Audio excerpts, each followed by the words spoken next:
looking at one of my favorite bikes in the OHM lineup for 2016. This is the XS750 Plus, and I just happen to have an XS750 standard over here. And the biggest difference is that right here we've got a traditional chain stays. That's this tubing right along here, and see how it's all one piece. There's no extra welds. And then we've got a SRAM via GT derailleur, which is a little more urban oriented. You can see the tires here; they're more slicks, and even the stem is a little bit of a higher angle. When we get up into the XS750 Plus, they had to create a yoke. So see how it's kind of welded right here?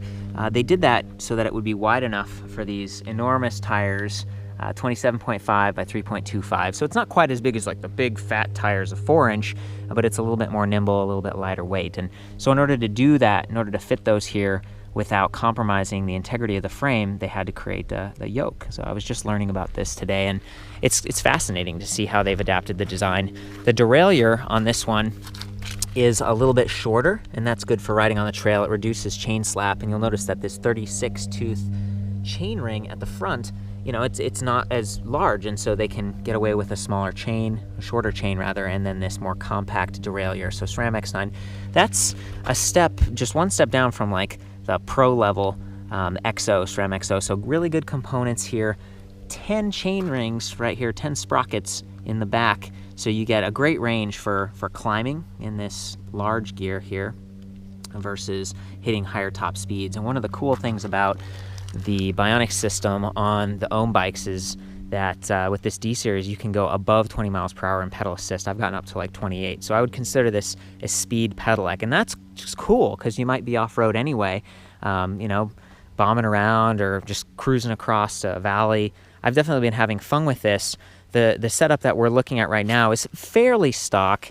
It does have sort of they're just solid fork right here. There's no suspension, but you can upgrade and get an SR Suntour Radon, which is an air fork, and it's got adjustability, including lockout and rebound. You can get that fork with about 100 millimeters of travel for an extra $200.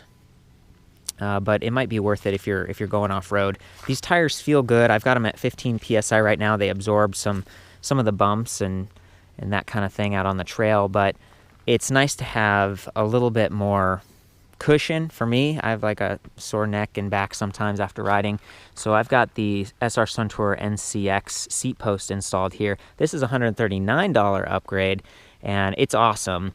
The standard seat post here is just Ritchie comp, 30.9 millimeters in diameter. And then here's the saddle. You can kind of get an up close on this. It's actually from Velo, but it's customized for OHM. Fairly active, kind of narrow and long, like good for kind of trail riding. Also, we were talking about the angle on the other stem. This one's like 10 degrees instead of 35. So a little bit more forward, going to be a little bit more aggressive. The bike comes in 4 sizes, which is great because, that's going to let you fit your body. I'm 5'9", 135 pounds, so I'm not like a super big guy, and I've got kind of the one step up from small. I guess you would call it medium. They come in 16.5, 18.5, 20.5, or 22.5. And 22.5 is extra large.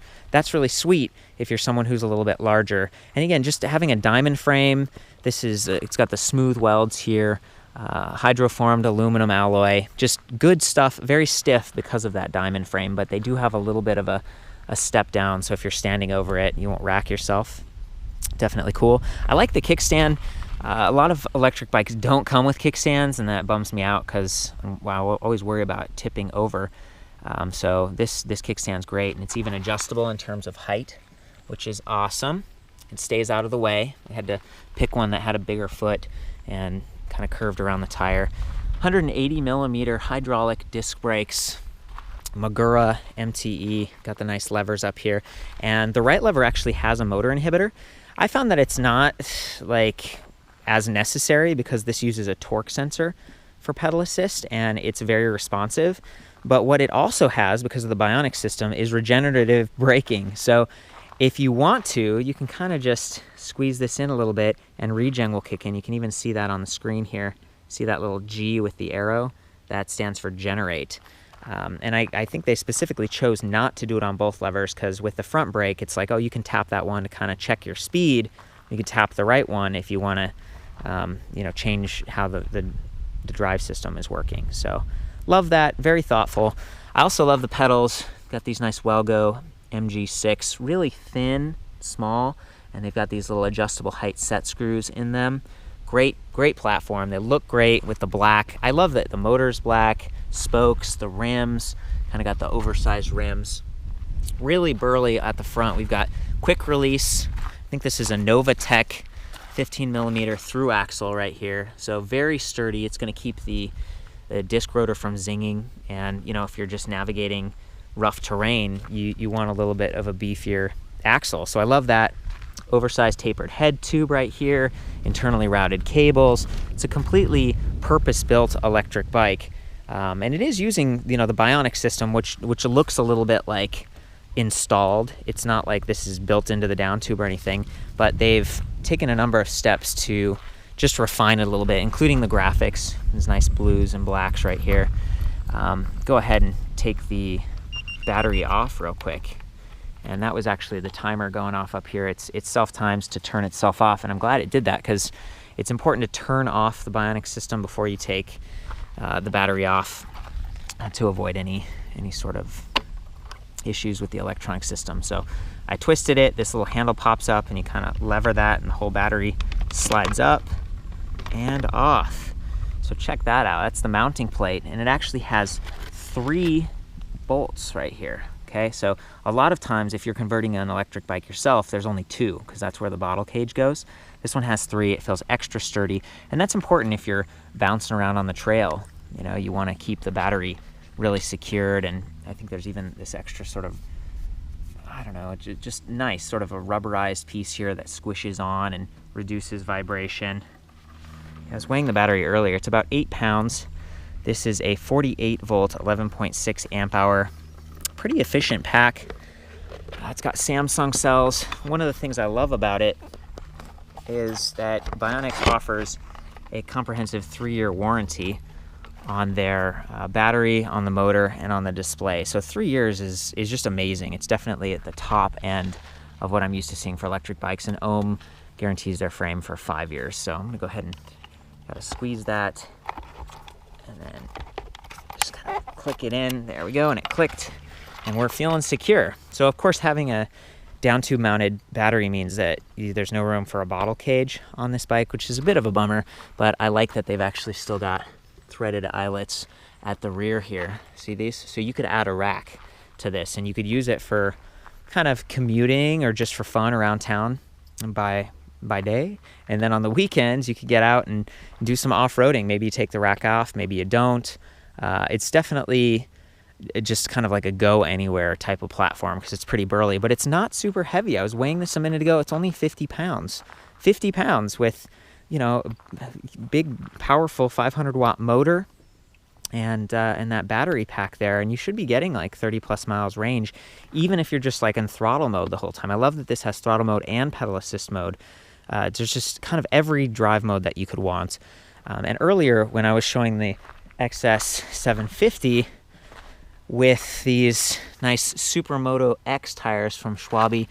These are a great option for those times when you are using it as a commuter. These are 27.5 by 2.4, whereas these other tires over here, still 27.5, but these ones are 3.25. Okay, so and that's what it comes with. The knobs are going to slow you down a little bit, but they're going to offer more traction, and these have a higher thread count. It's like 120 TPI versus I think 65 or 70 on that. So that means these can be less inflated, and they won't get you won't have blowouts. So that's really key if you're going on sand or you're going on snow. And these are V tire, pretty cool, tubeless ready, nice tires. Yeah, definitely premium stuff here. There's that 36 tooth chain ring I was talking about, and outboard bearings right here. It's going to be a little bit stiffer and stay cleaner. Hollow spindle right there, and then this nice kind of a chain guide that's just going to keep the chain from bouncing around, from falling off track. That's awesome. I rarely see those on electric bikes, but I used to have one on my mountain bike when I sort of customized it like this. And it's just, again, the chain being kept up like that. Gravity gap cranks right there, really nice. It's really, really solid. Also, I think these are SRAM locking grips up front. Got the low-rise bar, little bell, again, so if you want to use this for, city riding, that kind of thing, you can. Now I'm going to jump into the actual motor system and everything. So I already said BionX. This is the D-Series 500-watt gearless rear-mounted hub motor. You'll notice how wide it is. That's to improve its climbing strength. So it's very powerful, and again, in this case, fast. If you're in pedal assist mode, it goes well above 20 miles per hour. By making it wider like this, they're able to make it narrow, which might not be such a big deal on a fat tire bike, but this still has a 135 millimeter length axle in the rear, and they've got 10 sprockets on the right and that disc brake over on the left, and it's all really clean. It's kind of tucked in, nothing's hanging out. Even the wiring for the motor is kind of kept clean right here, and got a quick disconnect. So I really like this motor because it's quiet, it's powerful, it offers regenerative braking, and you'll notice that the spokes go pretty much all the way in right there. They're not connected to the outer edges of this composite motor casing. So by doing that, you get a little bit more kind of cushion and flex going on than if it was, it would feel pretty solid if they're connected to the motor, and might be a little bit more difficult. They probably have to reinforce this, and it would weigh more because of the composite, sort of a plastic material, versus like a big metal, motor casing, which is what some of the other smaller diameter BionX motors offer. So this is very innovative in the space. It's one of the larger and kind of unique drive systems, but it definitely achieves its goal. One drawback, however, is that there's a bigger visual footprint, and it kind of sticks out. People are like, well, what is that? It's an electric bike. It's a little more obvious than if it was just a tiny hub motor. But, it's a trade-off. You get the power. And I've often thought oh, how does it handle in wind, like crosswinds? But considering it's the rear wheel, it's really not too noticeable. If it was the front wheel, if you've ridden with deep dish rims before, you can catch kind of a crosswind and it can impact your handling, but that's not really the case with the D-Series back here. So there we go. Motor. Battery, we already talked about, 48-volt system, a little bit more efficient in terms of energy transfer, and 11.6 amp hours. So very sizable here. It can be charged on or off the bike, which also makes it a little bit lighter. This is like an 8-pound pack, so if you take that off, you're just down to 42 pounds, and you can hang this off the back of your car or whatever. Quick release on the front, make it even lighter. So really good setup that way. I recommend storing this inside in a cool, dry environment. If it's really hot or really cold outside and you've got the battery on the bike, it can just kind of degrade the cells. Also, top it off. Keep it charged between 20 and 80% at all times if possible. Check on it every few months if you haven't used it. So that's that.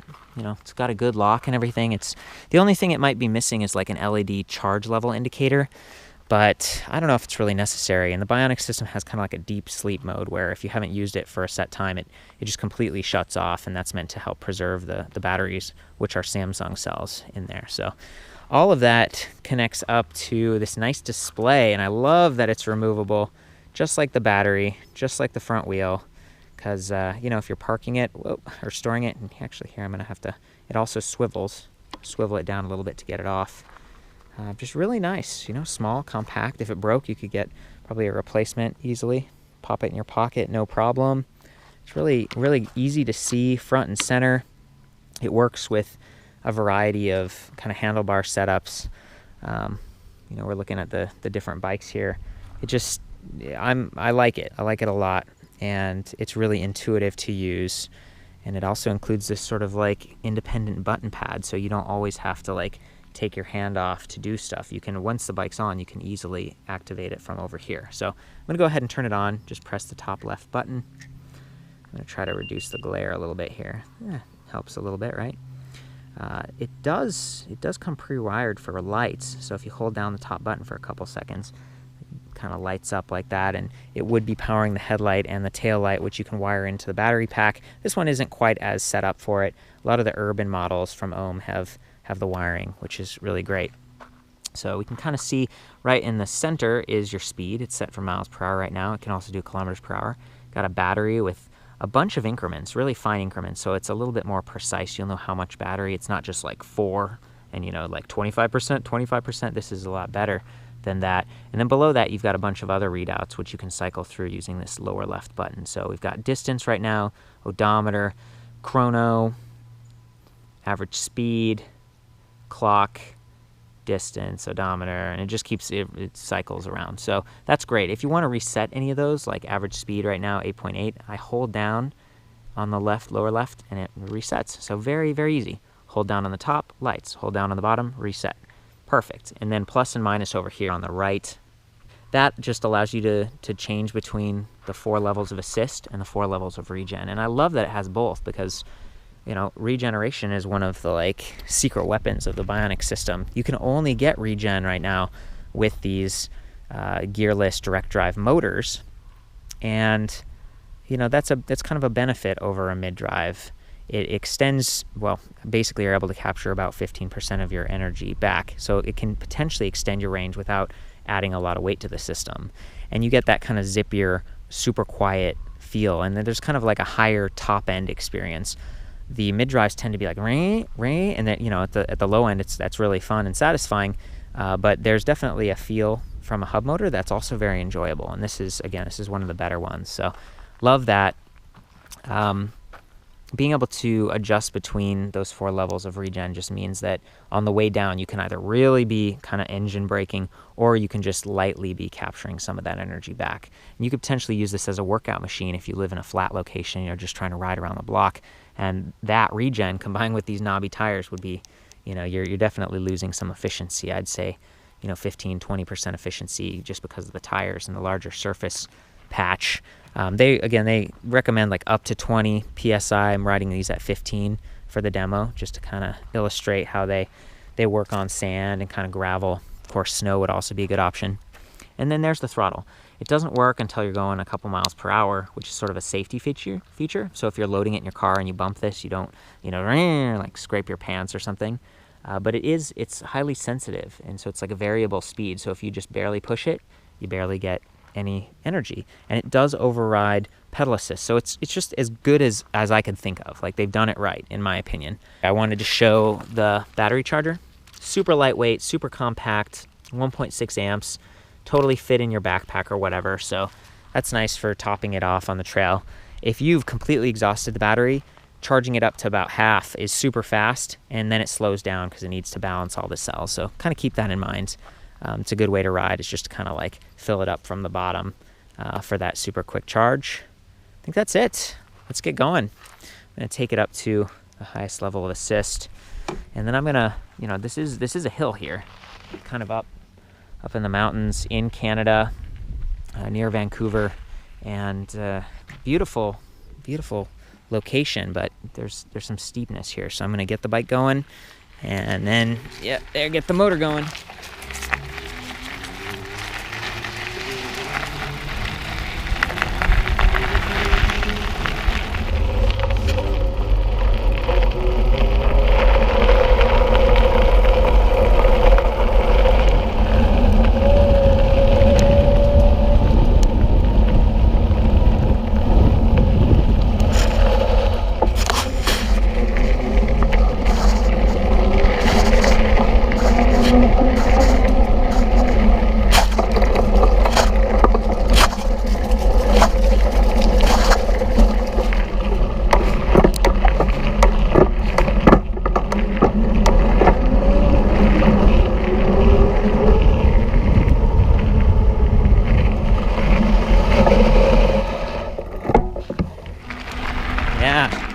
Literally accelerating up this hill, no problem. Look at that. That's a pretty sweet feeling. And we're up at like 15, 16 miles per hour. Once you get to 20, it sort of just cuts out. It's a little bit less smooth than I'd like. It's kind of like 20, and you lose your power. But that's for legal reasons, to kind of keep it safe. You can go faster than that though in pedal assist, which is a kind of a nice little extra. So here I'm going to try to show you my body position a little bit. Nice suspension seat post doing its thing.